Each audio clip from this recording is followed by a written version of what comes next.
वहाँ मैं अक्टूबर में एक लड़के से मिली थी जिनका नाम गौरव कुमार है। उन्होंने मुझसे काफ़ी दोस्ती बढ़ाई, दोस्ती की, और हम लोगों की दोस्ती बहुत अच्छी हो गई। नवंबर की लास्ट में उन्होंने मुझे बताया था कि मेरी माँ बहुत बीमार रहती है, उनका मेंटली डिस्टर्ब रहती हैं वो।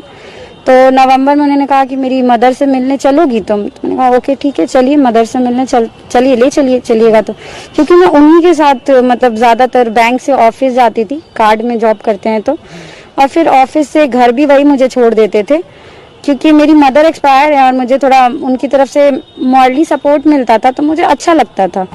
फिर वो मुझे अपने घर ले गए थे नवंबर में लास्ट टाइम में, और मदर से मिलाने के लिए। फिर मदर से वो मुझे मिलाए बात हुई, फिर कुछ खाना वाना हम लोगों ने खाया वहीं पर, चाय पिया, खाना वाना खाया, वो कुछ था। फिर मैं वहाँ पर ऐसा था कि कुछ रिलेशनशिप उन्होंने बनाया, और जिसके बाद मैं बोलने लगी, मतलब सुबह जब उठे तो मैं रोने लगी कि भाई ये चीज़ें गलत है और आप ये चीज़ें कैसे कर सकते हो। तो उन्होंने कहा कि मैं तुमसे बहुत प्यार करता हूँ और तुम मुझसे दूर नहीं हो जाओ, तुम मेरे पास हमेशा रहो, मैंने इसलिए ये चीज़ की है। मैंने कहा नहीं, लेकिन ये तो गलत चीज़ है ना, ऐसा तो नहीं कर सकते है ना।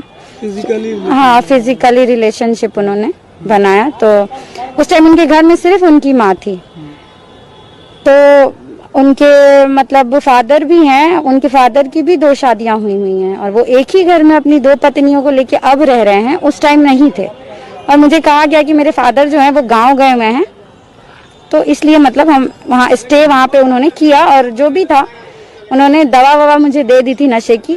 सुबह में जब हम उठे तो हम ये चीज़ उनको बोले कि आपने ये सारी चीज़ें क्यों की, तो भाई हम तुमको खोना नहीं चाहते हैं, और जब हम तुमको फर्स्ट टाइम देखे थे